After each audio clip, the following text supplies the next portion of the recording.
जय भीम, जय भारत, जय संविधान में अम्बेडकर नेशन से गौतम रत्ना।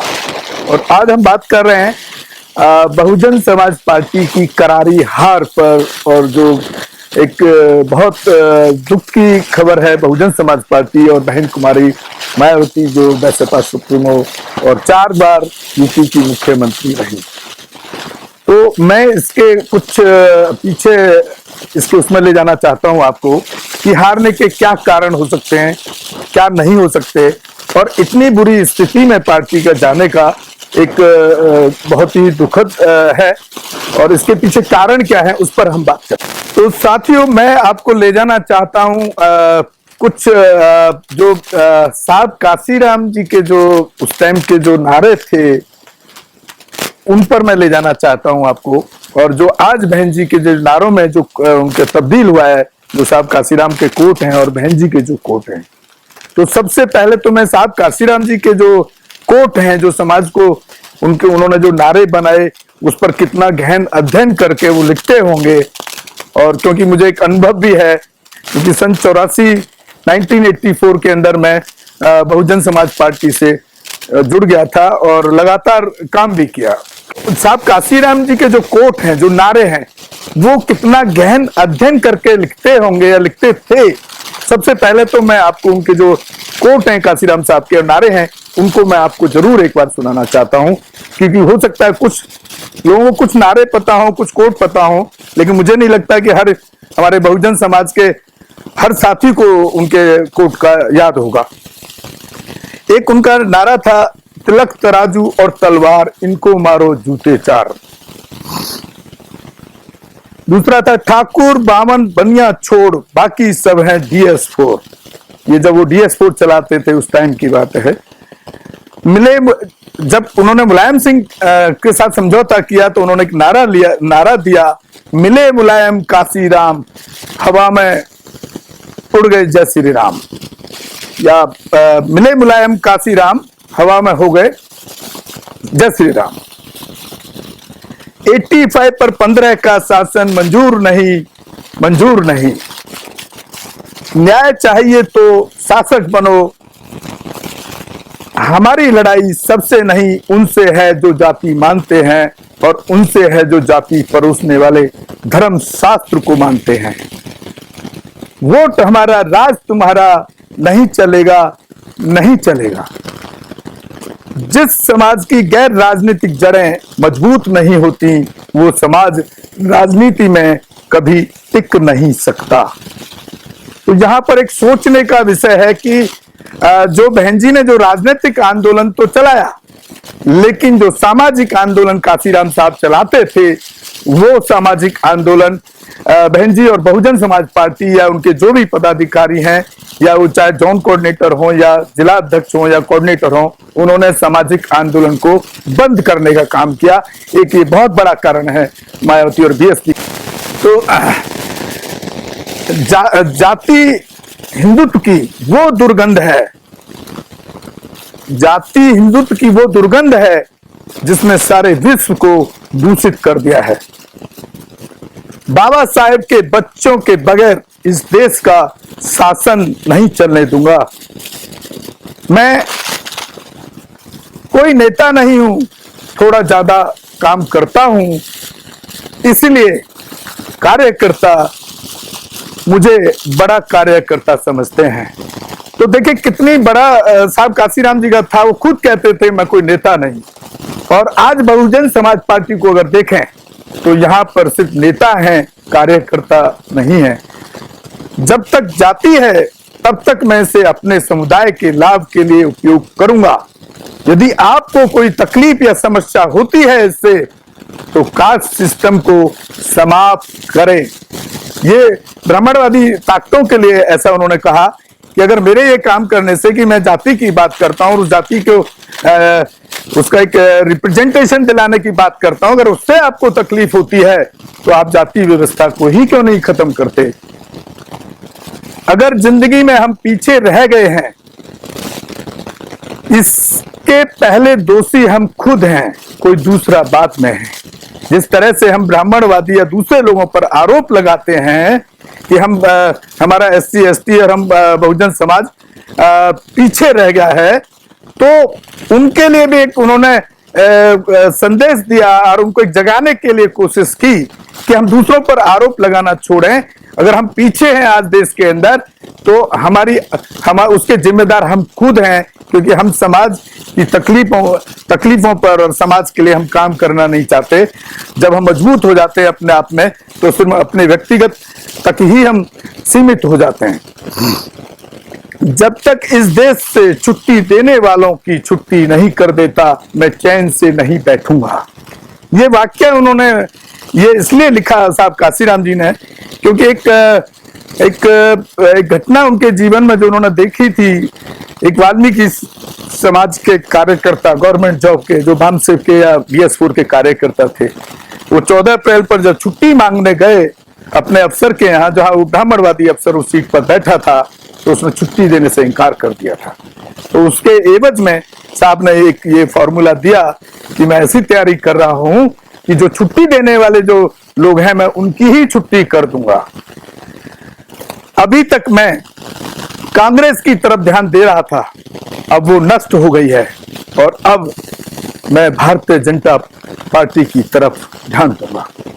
तो ये बहुत बड़ा उनका एक संदेश जो है, बहुत ही तर्कशील और तथ्यपूर्ण है, और आज भी है। साहब काशीराम अपने रहते हुए कांग्रेस को खत्म कर गए, लेकिन अगर आप आज देखेंगे तो जिस भाजपा को वो खत्म करने के लिए उन्होंने ध्यान देने की बात की है, आज उस भाजपा के आगे पीछे बसपा कहीं ना कहीं उसकी विचार और उसकी आइडियोलॉजी को फॉलो करती दिखती है। एक बहुत बड़ा कारण है ये बसपा। मैं अंबेडकर फूले आंदोलन के लिए जीता और मरता हूं, जाति तोड़ो समाज जोड़ो। तो बाबा साहब का जो पूरा जीवन और मरण जो उन्होंने तय किया, वो अंबेडकर, फूले और पेरियर की विचारधारा के लिए तय कर लिया था। जाति तोड़ो समाज जोड़ो। मैंने अपने जीवन में कभी नहीं सुना कि हमारे देश में कितनी जातियां होंगी। ये काशीराम साहब का रिसर्च था। 6743 जातियों का उन्होंने कच्चा चिट्ठा इस भारत के देश के अंदर निकाल के रखा, उस पर अध्ययन किया, उनको निकाला पूरे देश से, और उसी के एवज में 6743 जातियों को इकट्ठा करने के लिए उन्होंने आंदोलन चलाया, जाति तोड़ो समाज जोड़ो। सम्राट अशोक का भारत बनाना है। जब तक हम शोषकों को अपनी बनाई और संगठन की शक्ति का एहसास नहीं करवा देते, तब तक वो अपनी घटिया हरकतें छोड़ने को तैयार नहीं होंगे। यानी जब तक हम जो हमारा संगठन है, चाहे बसपा, DS4, बामसेव, उसकी इतनी ताकत नहीं होगी कि उसको सामने वाले को उसकी ताकत का एहसास हो, तो तब तक जो आपके साथ अत्याचार या जो घटनाएं हमारे समाज के साथ होती हैं, तब तक वो छोड़ने वाला नहीं है। सम्राट अशोक के भारत की बाबा साहब बात करते हैं। सम्राट अशोक के भारत का मतलब था कि बाबा साहब का जो बौद्ध में भारत था, वही सम्राट अशोक का भारत है। क्या बहुजन समाज पार्टी और बहन मायावती और उनके जो कोऑर्डिनेटर, जो बड़े बड़े नेता बैठे हैं, क्या वो सम्राट अशोक का भारत और बाबा साहब के बुद्ध का भारत बनाने की बात करते हैं किसी मीटिंग में? नहीं करते हैं। जो बहुजन की बात करेगा वो दिल्ली पर राज करेगा। साहब काशीराम जी ने कहा, जो बहुजन की बात करेगा वो दिल्ली पर राज करेगा, यानी कि 85%, जिसमें SC, ST, OBC माइनॉरिटी और साथ में जो 6743 जाति। बहन जी ने उसको तब्दील किया, बसपा ने उसको तब्दील किया, उसके सर्वजन हिताय और सर्वजन सुखाय। जो बहुजन हिताय, बहुजन सुखाय और की जो बात करते थे साहब काशीराम, या जो बहुजन की बात करेगा वो दिल्ली पर राज करेगा, जो बहुजन की बात करेगा वो देश पर राज करेगा। क्या बहुजन समाज पार्टी ने उस आंदोलन को, उनके कोड को बदलने का काम बहन मायावती जी ने क्यों किया? ये तो मायावती जी ही बता सकती हैं, या उनके जो सीनियर पदाधिकारी हैं वही बता सकते हैं। लेकिन मुझे जो लगता है, मैं जो समझता हूं कि शायद ये भी एक बहुत बड़ा कारण है बहुजन समाज पार्टी के लगातार पैराग्राफ के नीचे आने का, क्योंकि एक बार मुख्यमंत्री बनने के बाद बहन जी का पैराग्राफ लगातार नीचे की तरफ जा रहा है पूरे देश के अंदर। तमन्ना सच्ची हो तो रास्ते निकल आते हैं, तमन्ना झूठी हो तो बहाने निकल आते हैं। यानी अगर आपको काम करने की और समाज को जगाने की तमन्ना अगर आपके अंदर है और सच्ची है, तो आप उस समाज को जगा सकते हैं, उसको उठा सकते हैं, उसको आगे बढ़ा सकते हैं। लेकिन अगर आपकी तमन्ना सच्ची नहीं है और सिर्फ आप नेता बनने के लिए ढोंग करते हैं, तो वो समाज, उसके लिए आपके पास बहुत सारे बहाने निकल आते हैं। कहने का मतलब यह है कि अपने अपनी दलीलें दी जाती हैं, जिस तरह से आज बहुजन समाज पार्टी के सब नेता सब जन समाज की दलीलें देते हैं। तो ऐसे बहुत बहाने निकाले जा सकते हैं। तो बीजेपी तीखा जहर है, कांग्रेस मीठा जहर है, तो बीजेपी तीखा जहर है। ये दोनों ही चाचा भतीजे की तरह वाली पार्टियां हैं जो बहुजन समाज का भला नहीं कर सकती हैं। और आज आप देख रहे होंगे कि अभी जो बहन जी की जो पूरा स्ट्रेटजी, जो पॉलिसी उन्होंने इस इलेक्शन में जो उन्होंने लगाई, और जो भी उनके विसर्स हैं या उनको सलाह देने वाले लोग हैं या खुद से उन्होंने डिसाइड किया, ये तो वही जाने। लेकिन वो टोटली सिर्फ अखिलेश यादव को रोकने की और अपने वजूद को ना सोचते हुए भाजपा को इनडायरेक्टली सपोर्ट किया गया, जो पूरा राष्ट्र ने देखा है। और उनके निबंधन की जो कैंडिडेट दिए गए, उन्होंने वो कैंडिडेट इस पॉलिसी के तहत थे कि अखिलेश का कैंडिडेट हारना चाहिए, भले ही भाजपा जीत जाए। और वही हुआ भी कि आज बसपा के पास एक विधायक जीता है। स्वाभिमानी लोग ही संघर्ष की परिभाषा समझते हैं, जिनका स्वाभिमान मारा हो वो गुलाम हैं। तो जो लोग अपने इज्जत की जिंदगी जीना नहीं समझते हैं या नहीं जानते हैं, वो हमेशा इस देश के अंदर गुलाम ही रहेंगे। यहाँ ये कह रहे हैं वो, इस देश में जाति के आधार पर ही पदों लाभों का वितरण और उत्पीड़न होता है।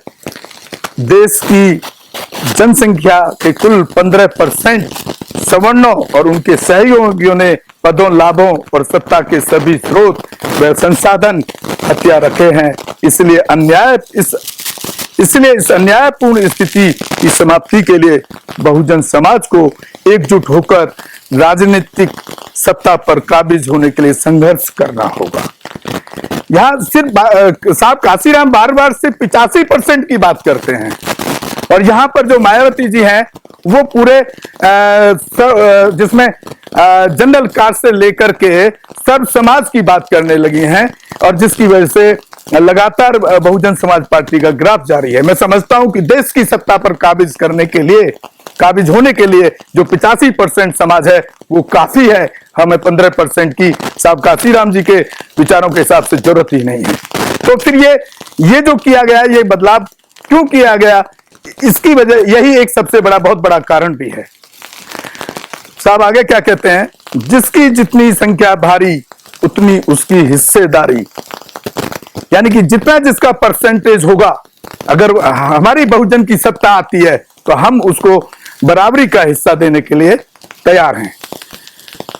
बहुजन हिताय बहुजन सुखाय, जो बुद्ध के जमाने का जो संदेश है पूरे देश में और पूरे वर्ल्ड वाले लोग उसको मानते हैं, बहुजन हिताय बहुजन सुखाय। ये साहब काशीराम जी ने फॉलो किया, उस पर काम किया, लेकिन आज जब आप देखते हैं तो वो सर्वजन हिताय सर्वजन सुखाय में तब्दील हो गया। और मुझे लगता है इसी वजह से जो बहुजन समाज के जो लोग हैं, SC ST माइनॉरिटी या जिसको कई लोग दलित भी बोलते हैं, वो इसीलिए बहुजन समाज पार्टी और बहन जी से नाराज हुआ, और इस वजह से वो शायद इस इलेक्शन के अंदर अखिलेश की तरफ कुछ चला गया, कुछ वापस, क्योंकि भाजपा की तरफ ऐसे इंडिकेशन बहन जी और बसपा कहते हैं कि अखिलेश को हराना चाहे भाजपा जीत जाए, तो कुछ जब भाजपा को जिताना तो भाजपा को वोट दे दो। एक ये बहुत बड़े कारण है। और एक अब मैं आपको कुछ कोट बहन जी के बताना चाह रहा हूं। पहले तो बहन जी का एक आपको बताना चाह रहा हूं कि बहन जी ने अपने जीवन के अंदर बहुत संघर्ष किया है, और उस संघर्ष के आज तक कोई बहुजन समाज की महिला या बेटी या लड़की या बहन आज तक निकल करके उस मुकाम तक नहीं निकली है या उस लेवल तक नहीं आई। उनके बहुत संघर्षों की कहानियां हैं। जहां तक मुझे याद है, एक बार एक बुलंदशहर के इलेक्शन में बूथ कैप्चरिंग हो रही थी। ये मैंने उस जमाने में अपने किसी एक अखबार में पढ़ा है। तो वहां पर एक जाट कम्युनिटी वर्सेस जाटर समाज के लोगों की संख्या थी, ठीक ठाक, जाट ज्यादा थे वहां पर। जब जाट पीएससी से मिलकर के, पीएससी उस जमाने में लगती थी, फोर्स जो लगती थी, जो वो भी पुलिस भी वहां पर कैप्चरिंग करा रही थी जाट समाज के साथ मिलकर के, और शेड्यूल कास्ट जो जाटर कैटेगरी है उसको वोट नहीं डाले। जब बहनजी तक ये बात पहुंचाई गई बुलंदशहर सिटी के अंदर, तो वहां पर पहुंची और उन्होंने, उस टाइम का ये वाक्य बता रहा हूं कि उन्होंने वहां पर पुलिस वालों से राइफल छीन के और उन पर बट बजाने का काम भी किया। तो इसमें कोई दोहराया नहीं है, लेकिन वो दौर और वो वक्त, वो टाइम था। और अभी जो उनका वक्त और दौर है, उन्होंने इस सारे पॉलिसी को, जो ये पॉलिसी थी उनके काम करने की, वो बिल्कुल बदल चुकी हैं। मैं बदल चुकी हैं इसलिए बोल रहा हूं कि आज की डेट में किसी बहुजन समाज के साथ अत्याचार या इस तरह की घटनाएं होती हैं तो सिर्फ इनका एक ट्वीट आता है, और वो ट्वीट को आप समझ सकते हैं कि बहुजन समाज, खास तौर से SC ST के लोग कितने पढ़े लिखे हैं जो ट्वीट को हैंडल करते हैं या ट्वीट पढ़ते हैं। जो गांव में रहता है वो ट्वीट नहीं जानता है। तो उनकी बात उस कार्यकर्ता तक, बहुजन समाज के कार्यकर्ता तक कैसे पहुंचेगी? जब पहुंचेगी नहीं तो फिर कौन सा आंदोलन वो चला रही हैं, ये सवाल एक खड़ा होता है। अब मैं कुछ बहन जी के, और एक कामयाबी जो बहन जी की 2008 में फोर्ब्स, जो दुनिया की सबसे बड़ी एक संस्था है, फोर्ब्स ने मायावती को दुनिया की 100 सबसे बड़ी शक्तिशाली महिलाओं की सूची में 59वें स्थान पर शामिल किया। तो ये उनके जो पहले कार्य थे और जितनी मजबूती के साथ वो खड़ी हुई, और सत्ता उन्होंने 4 बार सत्ता पे किया, वो कब्जा किया, वो भी हमारे देश के सबसे बड़े स्टेट की सत्ता पर, इसलिए उनको इस गिनती में गिना गया। और अब आपको मैं कुछ बहन जी के कोट्स बता रहा हूं। हाथी नहीं गणेश है, ब्रह्मा विष्णु महेश है, ये बहन जी ने नारा दिया। और बहुजन समाज, बुद्धिज्म, बाबा साहब आंबेडकर, मान्यवर काशीराम साहब, इस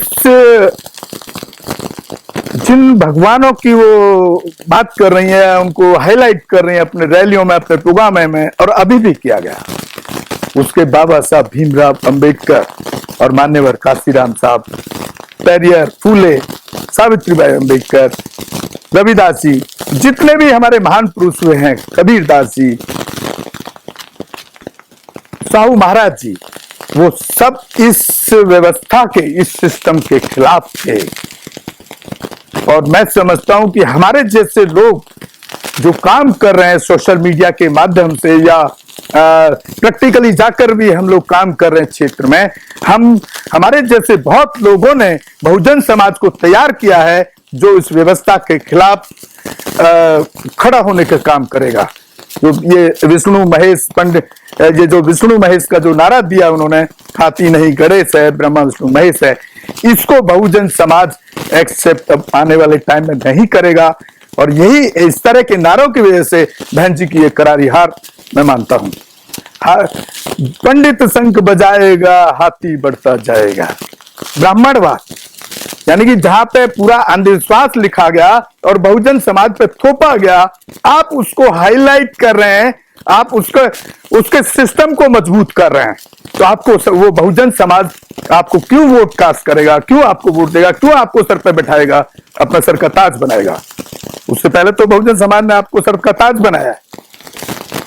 सर्वजन हिताय सर्वजन सिखाए, जैसे मैं पहले भी कहा कि सर्वजन हिताय सर्वजन सिखाए, बहुजन हिताय से बहुजन सुखाय से तब्दील कर दिया सर्वजन हिताय सर्वजन सुखाय। बहुजन हिताय और बहुजन सुखाय को जो काशीराम जी ने परिभाषा दिया वो 85% का होता है, सर्वजन हिताय सर्वजन सुखाय 100% का होता है।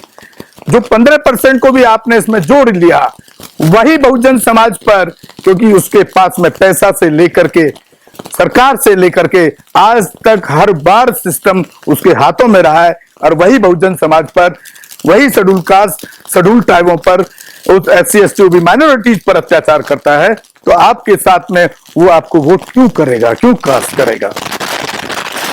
उसके बाद देखिए, और उनका एक कोट, त्रिबुद्ध सम्मेलन में लगे जय श्री राम के नारे, और खुद बहन जी ने त्रिशूल, कटार और गणेश जी को उन्होंने अपने आइकॉन के रूप में अपने जो प्रोग्राम्स किए उन्होंने इलेक्शन से पहले, उस पर उन्होंने सबको अपना एक आइकॉन के रूप में स्थापित किया। तो ये मैं समझता हूं कि ये बहुत इस तरह के जो कारण है, ये बहुत हारने के लिए और उनका नीचे जाने के लिए आई थिंक बहुत काफी हैं।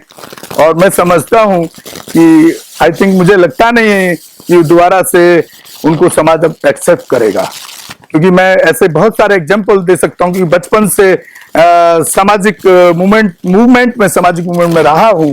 आपने बीपी मौर्य को हाल देखा होगा, जो बीपी मौर्य सर के ताज थे बहुजन समाज, आज कोई पूछने वाला नहीं है। रामविलास पासवान ने काफी काम किया होगा समाज के लिए, कोई पूछता नहीं है। उदित राज अभी भी हैं, कोई पूछता नहीं, समाज नहीं पूछता है। वो मंत्रालय बन जाए, मंत्री बन जाए, किसी पार्टी में चले जाएं, रामदास अठावले को समाज नहीं पूछता है, वो भले ही वो कैबिनेट मिनिस्टर हो, लेकिन बहन जी को समाज पूछता था और सर का ताज बनाया बहन जी को। लेकिन बहन जी मुझे लगता है जो अब तक का अब जो स्ट्रेटजी उन्होंने अपनाई है पिछले 10 साल के अंदर, उससे वो बहुजन समाज का जो ताज का जो एक उनको तमगा मिला, वो धीरे धीरे खुद ही खत्म करने के कगार पर काम कर रही हैं। और बहुजन समाज उसको हम समझते हैं कि वो पढ़ लिख रहा है, बाबा साहब को पढ़ रहा है, बाबा साहब की आइडियोलॉजी संविधान को पढ़ रहा है, वो अब उनको इस एक्सेप्ट नहीं करेगा। और जो कई कारण है, आपने देखा होगा अभी बहुजन समाज के पार्टी के जिला अध्यक्ष, जोन कोऑर्डिनेटर विधानसभा के जितने भी पदाधिकारी हैं, पिछले 10 साल का रिकॉर्ड मैं बता सकता हूं। मैं खुद बहुत सारी घटनाओं में जाकर के लोगों को न्याय दिलाने का काम किया है। जिन लोगों ने अत्याचार किया बहुजन समाज पे, उनको जेल भिजवाने का काम किया, अकेले दम पे किया, बिना किसी संस्था के, बिना किसी एनजीओ के और बिना किसी पॉलिटिकल पार्टी के किया है। बहुजन समाज पार्टी के जो पदाधिकारी बड़े बड़े उस पर बैठे हैं, कोऑर्डिनेटर, जोन कोऑर्डिनेटर और जिला, वो किसी घटना में वहां पर जाकर के कोई एजिटेशन किसी डीएम के ऑफिस के बाहर, किसी एसएसपी के ऑफिस के बाहर या थाने के बाहर पिछले 10 साल से करना, उन्होंने ये काम बंद कर दिया। एक बहुत बड़ा कारण है पार्टी का हारने का। जब आप उस समाज की आवाज नहीं बनेंगे तो आपको वो समाज वोट क्यों देगा? उसको जब अत्याचारी सहना है तो आपके और उसके लिए आप कुछ कर नहीं रहे हैं, तो फिर वो आपके साथ क्यों खड़ा होगा, आपको वोट कास्ट क्यों करेगा? तो ये इस तरह की जो बहुजन समाज पार्टी की पॉलिसी रही है पिछले सालों में, इसीलिए बहन जी का लगातार गिराफ गिरता जारी है। और जिसको अगर उनको पार्टी को खड़ा करना है दोबारा से, तो मैं समझता हूं कि वापस जो काशीराम साहब के इतने सारे मैंने कोट आपको सुनाए, उन कोट पर, उन विचारों पर, उनके उन नारों पर ही आपको चलना होगा, तब आप बैसपा को दोबारा से कहीं खड़ा कर सकते हैं। नहीं तो बहुजन समाज अपना तीसरा रास्ता चुनने के लिए अब वो अवेयर हो रहा है, जागरूक हो रहा है। कोई तीसरा रास्ता विकल्प चुनेगा ही चुनेगा, वो कोई भी हो सकता है, कुछ भी हो सकता है। दूसरा, अभी हमारे पीछे एक एपिसोड में खुद पार्टी के जोन कोऑर्डिनेटर एक जितेंद्र राणे सागर, उन्होंने क्या, कितनी बार आपने देखा होगा, बहन जी के ऊपर सीधा आरोप लगता है कि वहां सिर्फ पैसे का खेल चलता है।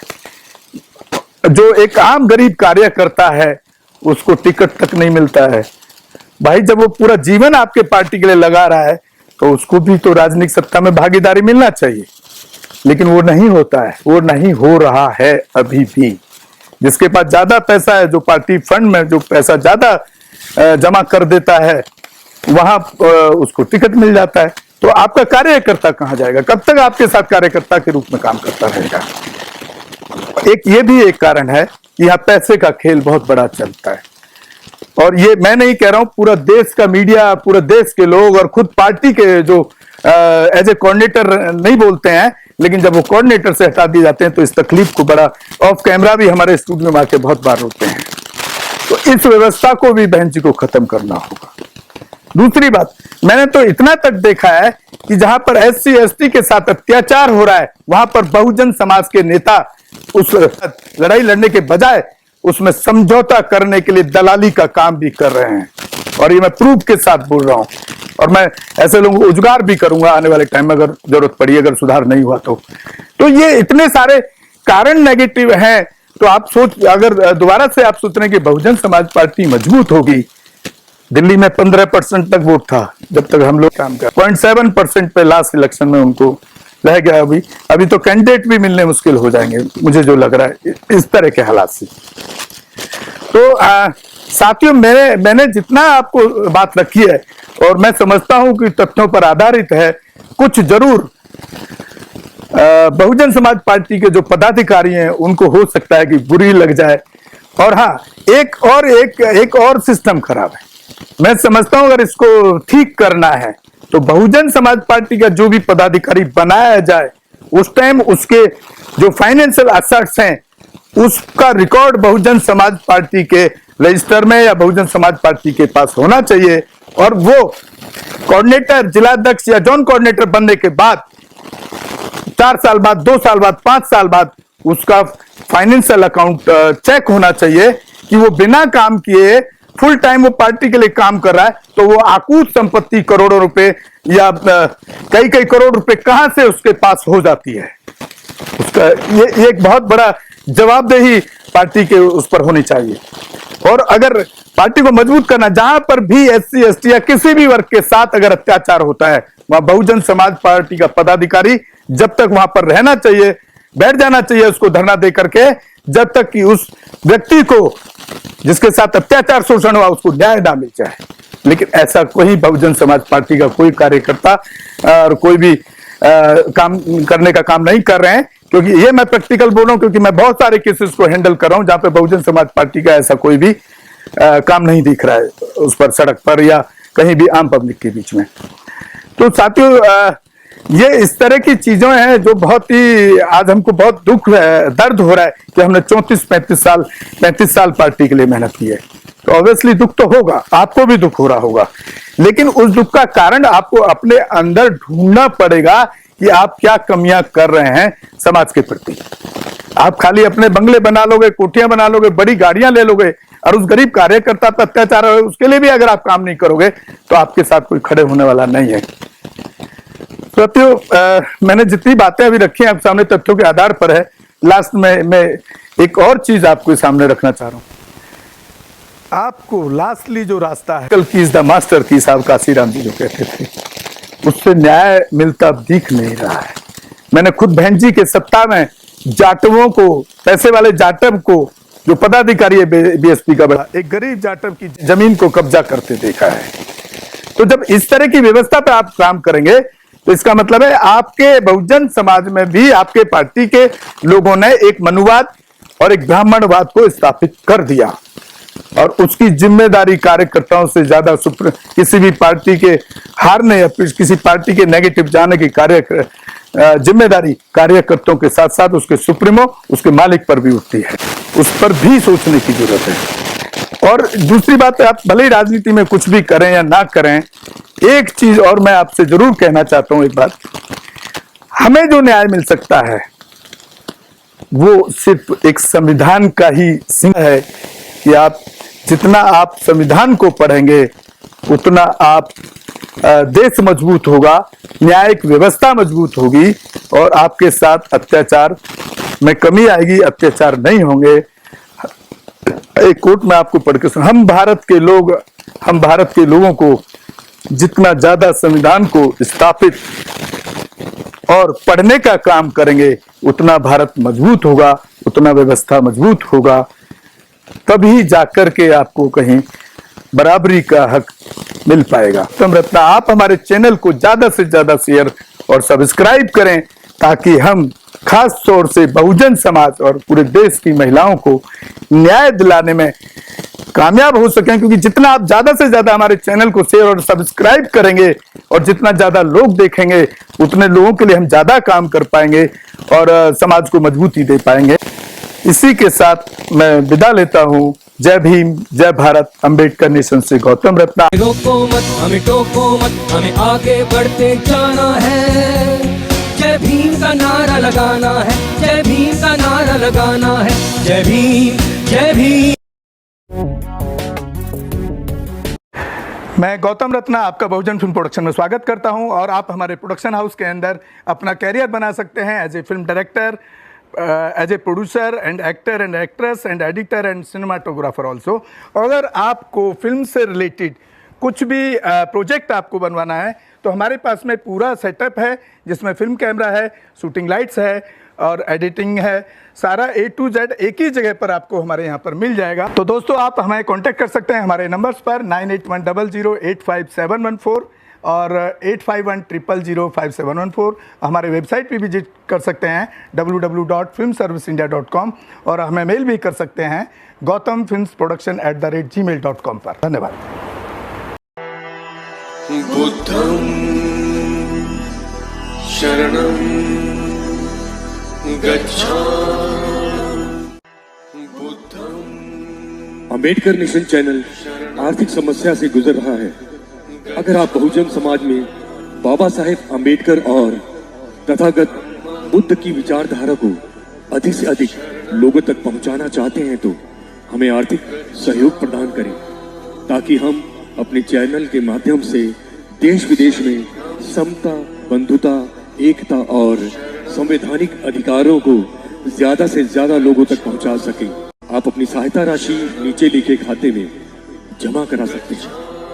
खाता धारक गौतम रत्न, खाता संख्या 3169576865 IFSC कोड SBIN 0060336, बैंक भारतीय स्टेट बैंक। आप हमारे बैंक खाते का विवरण स्क्रीन पर भी देख सकते हैं।